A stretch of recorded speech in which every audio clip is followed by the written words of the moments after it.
আন্তর্জাতিক অপরাধ ট্রাইব্যুনাল কর্তৃক শেখ হাসিনার মৃত্যুদণ্ডের রায় ঘোষণার পর এ নিয়ে বিস্ফোরক মন্তব্য করেছেন পশ্চিমবঙ্গের বিজেপি নেতা শুভেন্দু অধিকারী। গত বছর জুলাই-আগস্টের গণঅভ্যুত্থানের সময় হত্যাকাণ্ড সহ মানবতাবিরোধী অপরাধের অভিযোগে আদালতে ক্ষমতাচ্যুত সাবেক প্রধানমন্ত্রী শেখ হাসিনাকে মৃত্যুদণ্ড দেন। রায় ঘোষণার পরপরই ভারত সরকারের প্রতিক্রিয়া আসে। এর কিছুক্ষণের মধ্যে বিজেপি নেতা শুভেন্দু অধিকারী আরও তীব্র মন্তব্য করে বলেন, শেখ হাসিনার বিরুদ্ধে দেওয়া রায় পাকিস্তানের নির্দেশে হয়েছে। তার দাবি, এই রায় কার্যকর হবে না, কারণ শেখ হাসিনা অন্য দেশের নাগরিক হলেও বাঙালি সংস্কৃতির অংশ এবং একজন প্রগতিশীল মুসলমান।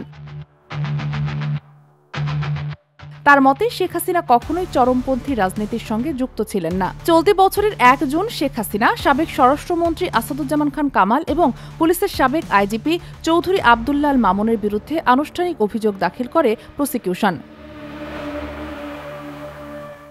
১২ অক্টোবর যুক্তিতর্ক শুরু হয়ে শেষ হয় ২৩ অক্টোবর। মানবতাবিরোধী অপরাধ প্রমাণিত হওয়ায় শেখ হাসিনা ও আসাদুজ্জামান খানের মৃত্যুদণ্ড দাবি করেন চিফ প্রসিকিউটর তাজুল ইসলাম। পরবর্তীতে সোমবার আন্তর্জাতিক অপরাধ ট্রাইব্যুনাল ১ শেখ হাসিনা ও আসাদুজ্জামান খান কামালের মৃত্যুদণ্ডের রায় ঘোষণা করে।